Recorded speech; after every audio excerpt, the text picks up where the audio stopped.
Olá amigos, espero que vocês estejam bem, espero que esse vídeo encontre vocês muito bem. Nós estamos aqui diretamente na Simino Siqueira, eu sou Rafael Simino, estou com o Felipe Siqueira, meu amigo e sócio, e a gente vai começar um ciclo de entrevistas, um ciclo de gravações, onde a gente pretende aqui receber profissionais ligados ao autismo e também uma mãe atípica, onde a gente vai então colher as experiências, colher algumas orientações, levando para você a informação que você precisa, que você deseja, que você então tenha a orientação que você espera com relação ao problema que a sua família está enfrentando. Nós estamos recebendo aqui a Daniela, que muito gentilmente quer agradecer por ter aceitado o nosso convite. Daniela, muito obrigado. Queria que você se apresentasse para o pessoal que está recebendo a gente aqui.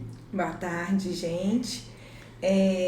Eu gostaria também de agradecer o convite para a gente poder aproveitar o mês de abril para falar um pouco do autismo, aproveitando aí a campanha que do dia 2, que é o dia da conscientização pelo autismo. Que é hoje, o dia que nós estamos gravando esse vídeo, que olha que legal, que emblemático a gente está gravando isso aqui hoje no dia 2, né? Isso mesmo. E então, eu sou fonoaudióloga, eu me formei em 2002, eu faço parte da primeira turma de fonoaudiologia da Unipac de Barbacena, já tenho aí um longo caminho na profissão. Eu trabalhei de 2003 até 2009 na Escola Estadual de Educação Especial Rubens Crespo, que era uma escola que era anexa à APAE, funcionava, era do estado, mas ela funcionava ali junto da APAE. E em 2010 eu fui para a APAE, então eu já tenho 13 anos, trabalhando lá na APAE, nessa área, desde quando eu fui para a APAE em 2010, é que eu trabalho diretamente com os autistas. Bacana, Daniela. E você que trabalha com comunicação, como que você enxerga a fonoaudiologia no trabalho com autismo? Qual a importância, então, do trabalho da linguagem para o desenvolvimento dessas crianças que têm autismo?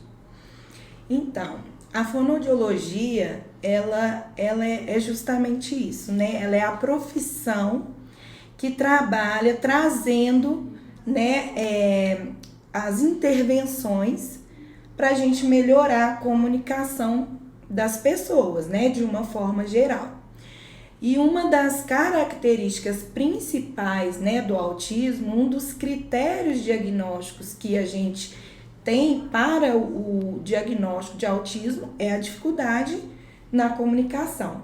Então, a fonoaudiologia, ela é de extrema importância, porque nós, como fonoaudiólogos, nós fazemos parte da equipe multidisciplinar que vai avaliar essa criança e que vai fazer um relatório, conversar diretamente com o neurologista ou o neuropediatra ou o psiquiatra, porque o diagnóstico do autismo é dado pelo médico, mas esse médico ele precisa de uma equipe multidisciplinar ali por trás, E nós, como fonoaudiólogos, a gente vai avaliar essa comunicação que no autismo 100% ela vai estar alterada, porque mesmo os autistas que têm condições de linguagem verbal, mesmo assim a linguagem deles fica alterada. Então a fonoaudiologia ela é de fundamental importância nesse processo de diagnóstico e de intervenção. Melhora. Muito importante essa colocação sua, Daniela, porque tem muita gente que acha que, primeiro, que vai no médico ali no postinho ou vai em qualquer médico e já sai dali com o diagnóstico de autismo. Então esse é o primeiro mito que a gente tem que desmistificar. E o segundo mito é que as pessoas acham que é só o médico que vai resolver. E na verdade não é só ele tem que estar amparado por outros profissionais, dentre eles o fono, para de fato conseguir fechar esse diagnóstico. Não é tão simples assim como as pessoas pensam. É isso mesmo. É muito importante, essa equipe multidisciplinar está participando, desse processo diagnóstico, porque o diagnóstico ele é um processo, A gente não consegue fechar ele tão bonitinha assim no primeiro dia, porque o diagnóstico é clínico, a gente precisa de muita observação, a gente precisa de relatos da escola, da família, às vezes a gente precisa assistir vídeos, né? Não só ali vendo a criança, porque não existem exames, né? Que a gente vai fazer e que vai aparecer lá. Ah, sim, ele tem autismo porque aqui no cérebro tá desse jeito. Ah, porque o exame de sangue deu essa alteração. Não existem exames que detectam, né, o autismo. Mas com relação à sua área, que seria a questão da comunicação, a questão da fala, quais são as dificuldades de interação social e de fala que você identifica primeiro, ou que são as mais fáceis de detectar, e as outras que você lida no dia a dia? Atualmente, né, o diagnóstico do autismo, ele já pode ser feito bem cedo, né?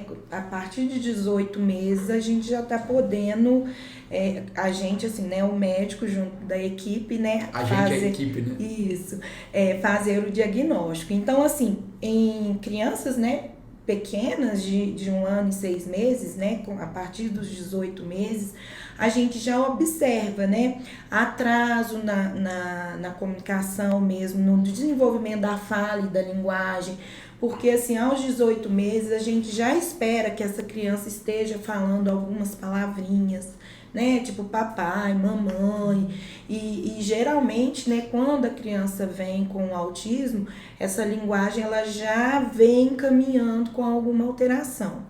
Salvo que a gente tem alguns casos de autismo também, que a criança ela desenvolve ali a fala e a linguagem no período e depois ela perde habilidades. Isso também pode acontecer. Mas as principais observações, né, que a gente já começa a ver desde lá do bebezinho dificuldade no contato ocular, né? Um bebê de 9 meses a 10 meses ele já aponta para pedir o que ele quer, para mostrar alguma coisa. Então a gente já vê que esses pré-requisitos, né, que a gente chama de pré-requisitos para o desenvolvimento da fala e da linguagem, eles já vêm com alteração, né? Não é uma criança que sorri muito para o adulto, não consegue fazer aquela brincadeira do cadê, né, que a gente fica escondendo, que é muito comum, né, nós adultos brincar com o bebê dessa forma. Então, assim, a gente já consegue muitos sinais, né? A gente fala de sinais do autismo, assim, não só a fala em si, né? Mas essa forma de comunicar, como que essa criança ela se posiciona no ambiente, né? Como que ela interage mesmo com pessoas, com brinquedos e toda essa questão. Então, assim, a gente consegue, né? Eu acho que a gente que já está há muito tempo, né, trabalhando na área, assim, a gente já fica com aquele olhar bem, né? Olha, tá acontecendo isso, vamos ficar atento, né? A gente orienta a família, vamos tentar brincar mais, chamar pelo nome. Muitas crianças não reconhecem o nome, né? A gente chama pelo nome, bebês com 9 meses, 10 meses, a gente já espera que eles saibam que o nome deles é aquele. E aí tá lá com 1 ano e 6, com 2 anos, 2 anos e meio, e a gente já podia, né, ter prestado atenção nesses pequenos sinais desde pequenininho, né? Desde bem pequenininho, né? Porque eles ainda são pequenos, mas a gente já consegue ter muitas observações, a gente já consegue detectar alterações aí nesse desenvolvimento. Isso é até importante que fique como uma dica para os pais, né? Essa questão do nome, por exemplo, dos meses, da idade. Sim. Para que o pai percebendo isso, a mãe percebendo isso, possa também ter a consciência de procurar esse tipo de ajuda, né? É verdade. Agora, você poderia compartilhar com a gente alguma técnica ou alguma atividade prática que você usa para estimular essas crianças na comunicação? E existe alguma dessa técnica ou dessa prática, né, que pode ficar como uma dica para os pais, para eles usarem em casa no dia a dia? Sim. Na verdade, existem várias intervenções que a gente pode estar utilizando, né?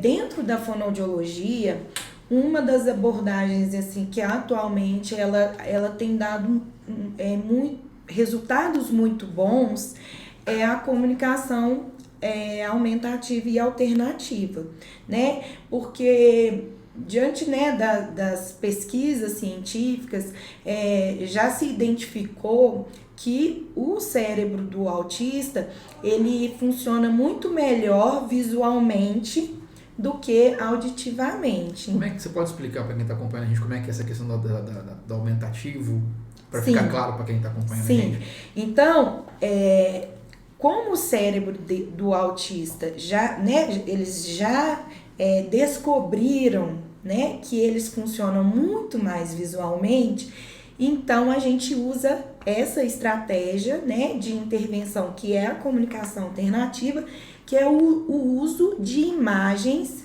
representando as palavras que a gente está falando. E aí é como se viesse como um apoio mesmo. Então, assim, as imagens elas podem ser usadas, por exemplo, numa rotina visual. Então, assim, quando numa casa, né, na casa da pessoa com autismo, a gente pode pôr rotina visual da escovação de dente. Então, lá vai ter a imagem, né? O que ele tem que fazer primeiro? Ele vai pegar a pasta, abrir a tampinha, aí ele passa na escova de dente. Então, é como se as imagens fossem representando aquilo que a gente ensina, né, para nossa criança. Porque ninguém nasce sabendo, né, essas atividades do dia a dia. E a gente vai ensinando, mas como que a gente ensina? Falando e fazendo.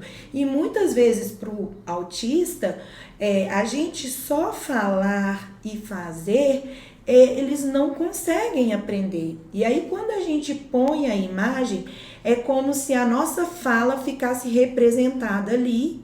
E aí para eles entenderem, facilita, né? E aí a gente pode fazer rotinas visuais de qualquer coisa que a gente esteja querendo trabalhar. E usar também pranchas de comunicação alternativa é usar uma folha A4 ou um iPad ou um tablet, onde ali vão ter verbos que a gente usa mais, os pronomes, né, tipo eu, ele, né, a gente organiza de uma forma, vão ter os cumprimentos, o oi, o tchau, mas tudo vai estar representado por imagens.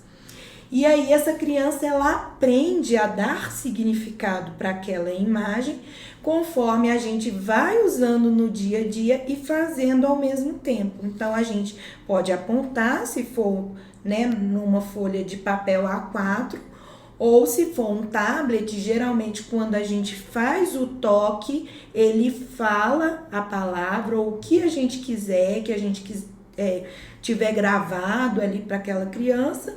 E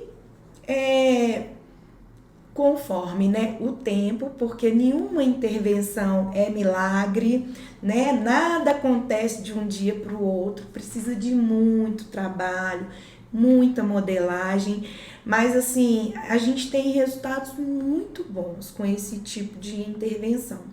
E ela é indicada assim para todos os tipos para todas as pessoas que apresentam dificuldade de comunicação. Não precisa ser só aquelas que não falam nada, não. Mas se ela tem dificuldade de expressar ou às vezes de compreender, o uso da comunicação alternativa vai ser realmente uma intervenção eficaz. Essa é só uma das abordagens. Pois é, você comentou até numa resposta anterior sobre a questão da criança falar o papai, mamãe, as primeiras palavrinhas, né, com X tempo a criança já começa a se expressar. Como nós temos crianças pequenas, né, a gente lembra muito bem dessa ansiedade. Agora, como é que é para você lidar com essa ansiedade de um pai atípico, de uma mãe atípica, que está vendo que a criança não tá no tempo certo se expressando da forma que se espera, né? E como é que vocês orientam com relação ao acolhimento, a acolher essa impaciência, acolher essa ansiedade? Como é que vocês lidam com isso no dia a dia de vocês? Então, essa relação, né, do diagnóstico do autismo com a família, a gente realmente observa essa dificuldade mesmo, né, de aceitação, e que é super justo, né, porque todo mundo, quando engravida, sonha em ter um filho que vai seguir o caminho do desenvolvimento esperado, né? Então, sempre quando a gente recebe uma família, né, que está passando por tudo isso, a gente precisa ser firme no que a gente precisa que eles entendam, mas ao mesmo tempo a gente precisa acolher, né?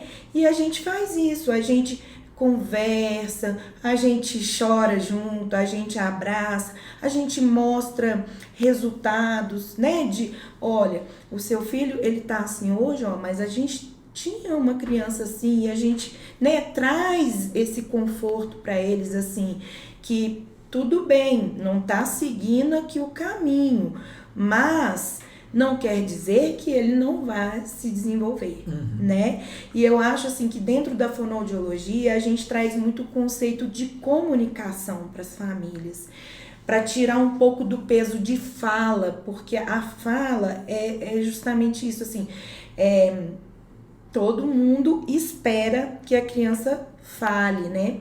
Então, quando a gente recebe a família, que a gente vê que às vezes a criança, ela é autista, essa fala tá alterada, mas provavelmente porque ela também tem um contribuinte aí de dificuldade motora, né? E aí não é só o cérebro que não tá dando significado às palavras, a gente tem um cérebro que tem dificuldade de planejar o movimento para a execução de uma fala, e aí a gente chega acolhendo e a gente vai trazendo a comunicação alternativa. Claro, tem família que fala, não quero, eu quero que meu filho fale, e a gente vai, mas assim, a gente vai com muito cuidado, porque a gente respeita muito, né, o sentimento da família.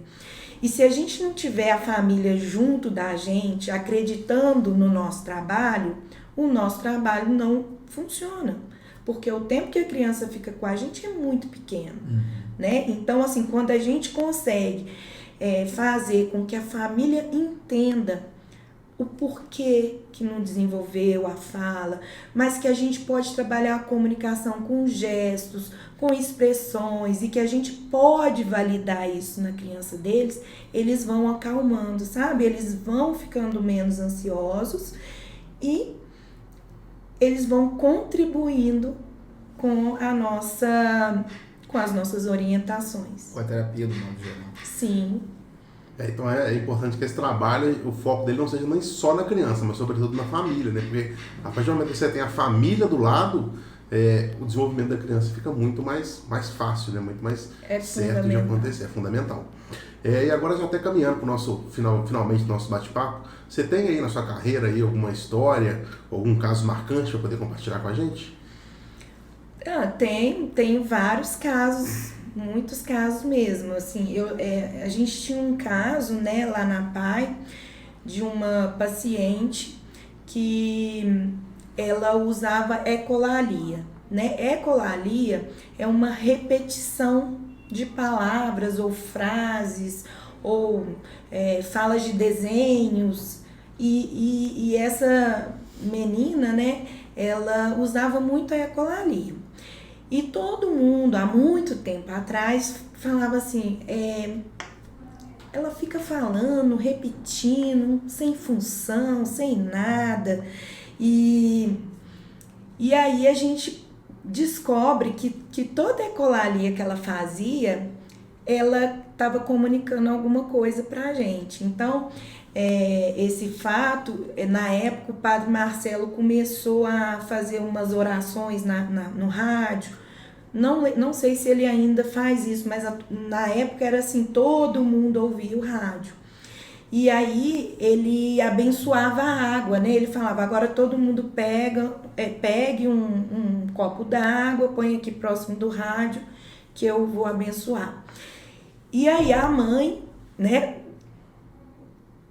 dessa menina, levava o copo e essa menina chegava na pai e falava com a gente assim, água do papai do céu.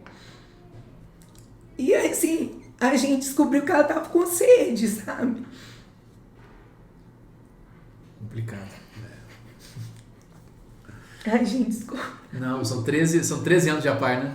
13 anos de muita vida, de muita história, de muito desafio, né? Então, realmente não tem como a gente não se emocionar, né? A gente também está com quantos anos, Felipe? De APAI? 12. A gente está com 12 anos de APAI, né? Nós somos advogados da APAI há 12 anos. A gente não tem um contato direto, diário, né? Mas em 12 anos que a gente está envolvido com a causa, a gente sabe como é que o pessoal se envolve, como é que mexe com a gente. É verdade. Né? Então, assim, realmente é o choro do envolvimento. Isso mostra claramente como é que um profissional que está nesse meio, como é que ele vive isso. Né? Isso realmente mexe com a gente mesmo.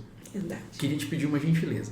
Sim. Tem muitos pais que estão acompanhando a gente aqui e, às vezes, alguns têm um diagnóstico, outros podem não ter. Né? Tem algumas brincadeiras que você pode sugerir para auxiliar no desenvolvimento da comunicação da criança, para que isso seja melhorado, ampliado, ou às vezes até para já acender uma luzinha de alerta para procurar uma instituição que possa auxiliar nesse atendimento? Tem sim. Então, essa relação, né, da família com o brincar da criança, a gente está vivendo na atualidade um problema geral, não só para as famílias que têm autistas em casa, porque como todo mundo hoje sai para trabalhar, quando a gente chega em casa já está todo mundo cansado, né?